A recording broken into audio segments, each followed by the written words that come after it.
All right, so again, we did circles before we left, and if you don't remember that circle equation, you need to remember that. Remember, the circle equation is going to be x minus h quantity squared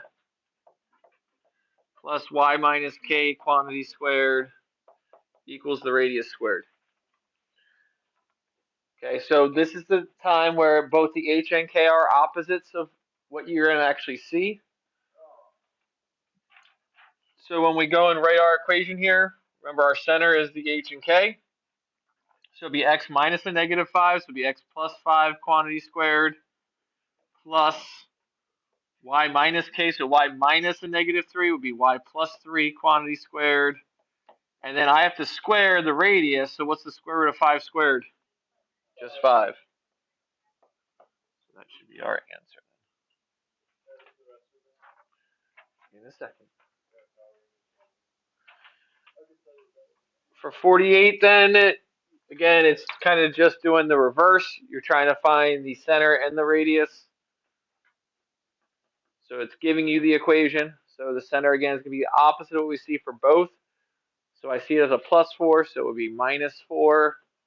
And I see it as a minus plus 5, so it would be a minus 5.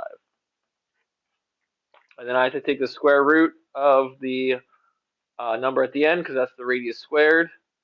So the radius would be 6. Now it also said to find the domain and range for that. So if you're doing the domain, you can make a sketch if you want. You don't have to.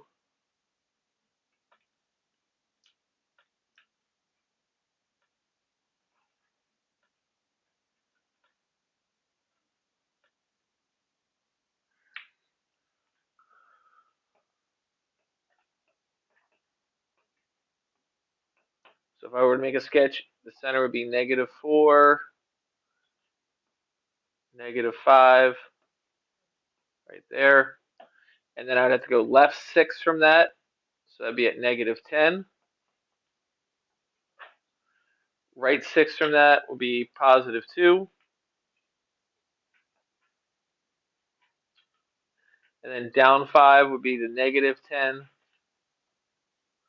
And up 5 would be to 0.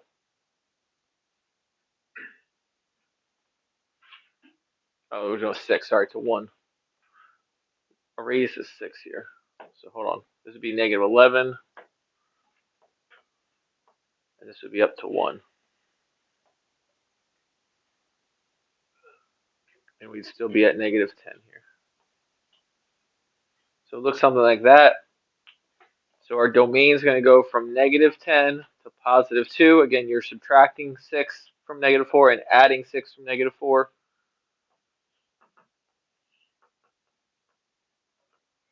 And then our range, we would subtract 6 from negative 5. So that gives us the negative 11. So the lowest it gets to. And the highest it gets to would be adding 6 to negative 5, which would be positive 1. That should be your answers there.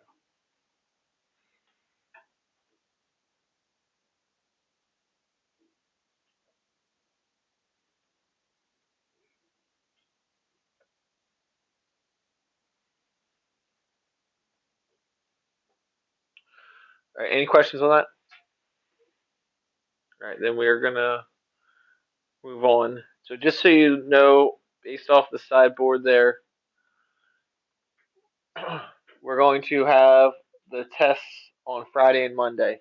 Okay, so if you look, numbers 1 to 7 on the study guide would be Fridays, and then numbers 8 to 16 will be Mondays.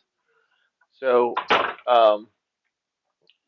we'll probably have a little bit of time. We'll definitely have time on Thursday to work on the study guide, and then we'll have a little bit of time Tuesday, Wednesday after we kind of finish up shorter lessons on those days. So if you didn't work on the study guide yet, You really should have minimal homework tonight because you should be able to do most of that what's up there in class today.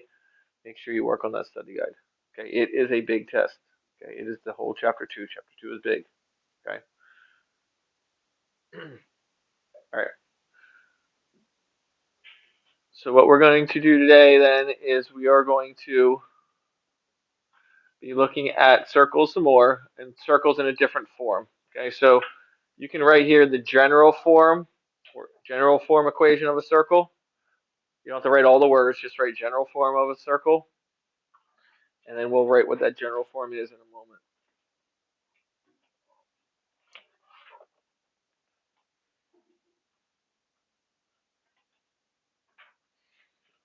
All right, so the general form is x squared plus y squared plus dx plus ey plus f equals 0. And the d, e, and f are just real numbers, so they can be any coefficient.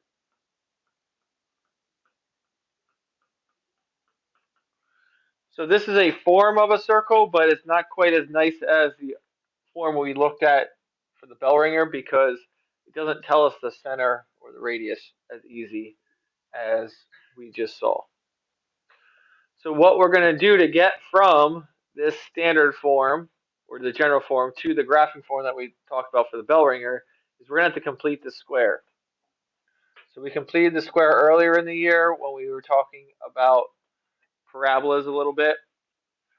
And so it's something we're going to have, or solving quadratics, that's what when we complete the square, so we're going to have to complete the square again. All right, so here's our steps for doing that.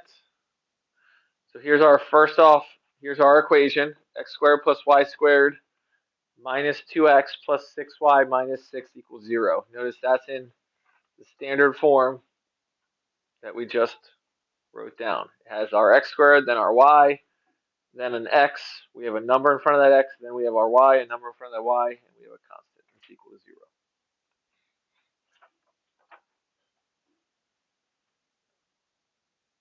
So step 1 is what we want to do is we want to group our x's and y's together.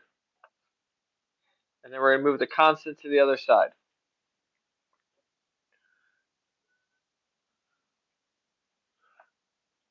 So all we mean by that first step is I'm going to write x squared minus 2x, those are grouped together, plus y squared minus 6y, and I'm going to add the negative 6 to the other side so that my constant is on the other side by itself. So that's all I mean for that first step. Group the x's together, group the y's together, move the constant over.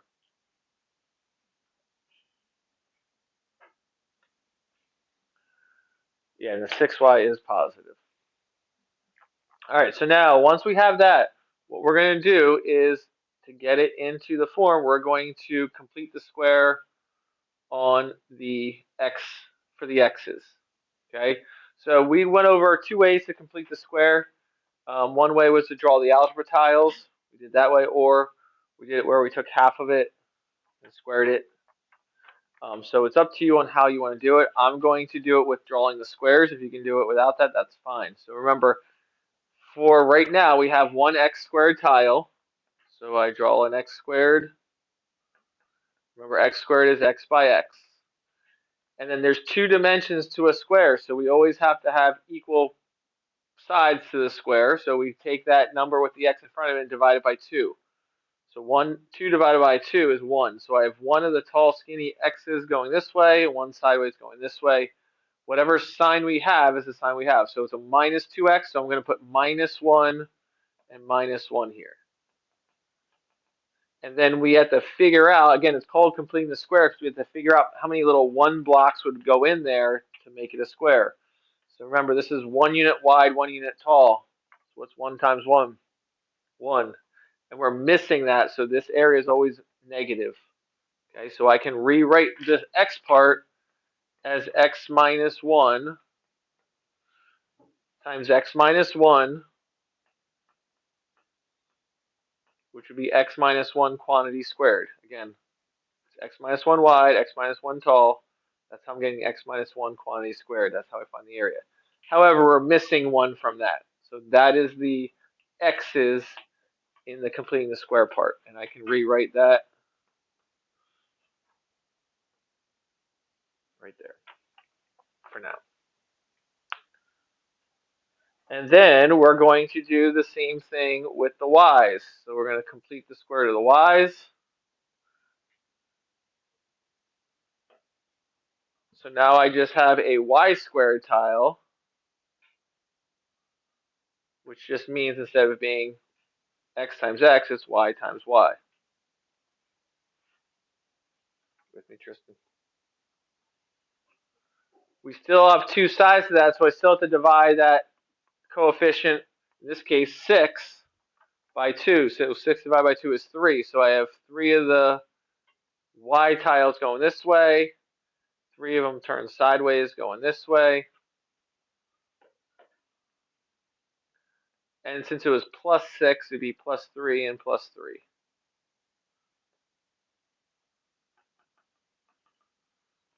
So what is my missing area for this one?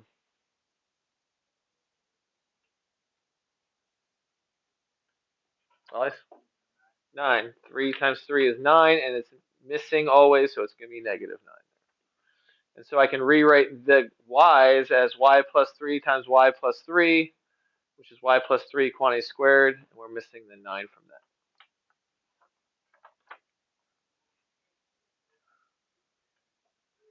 So that's all I'm going to do here. So I rewrote the x's. There was a plus sign separating the x's and the y's, so I'm going to rewrite the y's with the completing the square I just did. Y plus 3 quantity squared, and we were missing 9, and it was already equal to 6.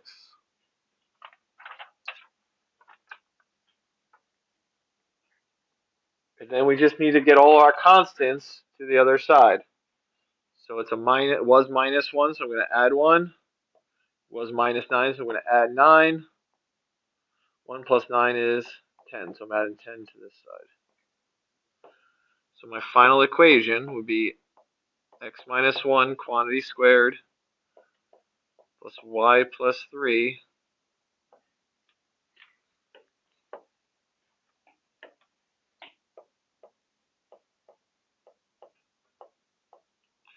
that would equal 16.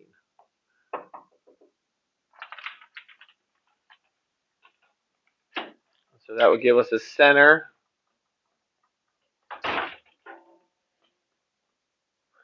at 1, negative 3,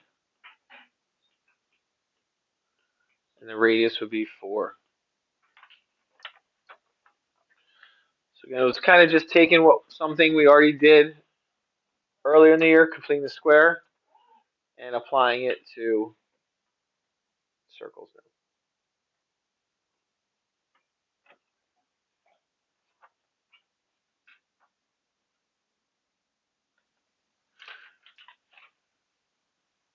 All right, so again, first step we're going to do to convert this in this standard form, or the graphing form, is we're going to group our x's and y's together. So that's the first thing I'm going to do. I'll get my x's, x squared plus 4x. There's a plus sign in between, and then I'm going to group my y's, y squared minus 4y, and I'm going to move the constant of 1 to the other side. So I'm adding 1 to the other side. So it's equal to 1 now. That's our first step. After that, then we can complete the square for the x's, complete the square for the y's. So for the x's, I have an x squared tile. And again, if you can do this in your head, because it isn't just the same thing over and over again, go for it. I'm going to divide that 4 by 2, which is going to give me 2 of the x's on each side. And it'd be plus 2 and plus 2. And we're missing 4 from that. 2 times 2 is 4. Again, that number is always negative because that's what we need to complete it. Right now it's currently missing. So the x's would turn into x plus 2 times x plus 2, which is x plus 2 quantity squared, and we're missing 4 from that. We still have a plus sign there, and then we're going to do the same thing with the green, the y's.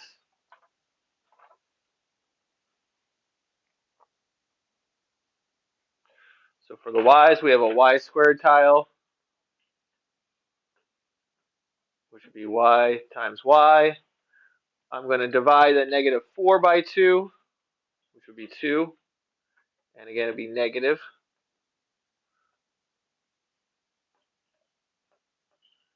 And then we are missing 4 again from this. Remember that number is always negative because that's what we're missing from it. 2 times 2 is 4. Since we're missing it, it would be negative 4. And so our completing the square part for the y's would be y minus 2 times y minus 2, which is y minus 2 quantity squared. We're missing 4 again, and it is equal to 1 already. So we're almost done because we just need to get those constants to the other side. So since they're both negative 4, negative 4, I'm going to add 4 and add 4, which is the same as adding 8. So our final equation, x plus 2 quantity squared plus y minus 2 quantity squared equals 9.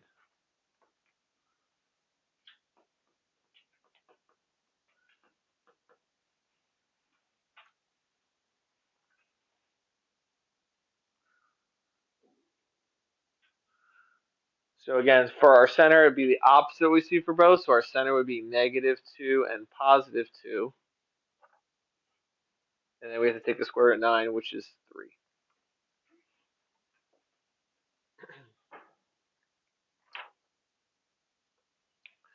It does say to graph it. So if we were to graph this, we have to go left 2 and up 2. There's our center. And then we're going to go up 3, right 3, down 3, and left 3.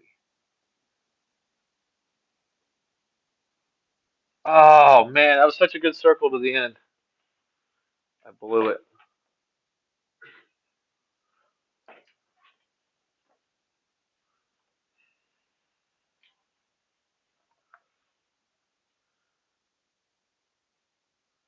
All right, why don't you try this one on your own, and then call me over once you have it, and you can work on your homework after that, which I'll get you.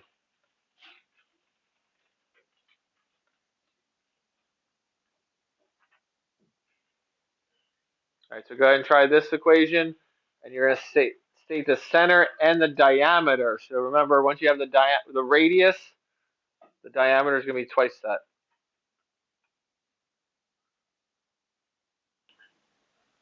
So again, homework is page 332, numbers 53 to 61 odd.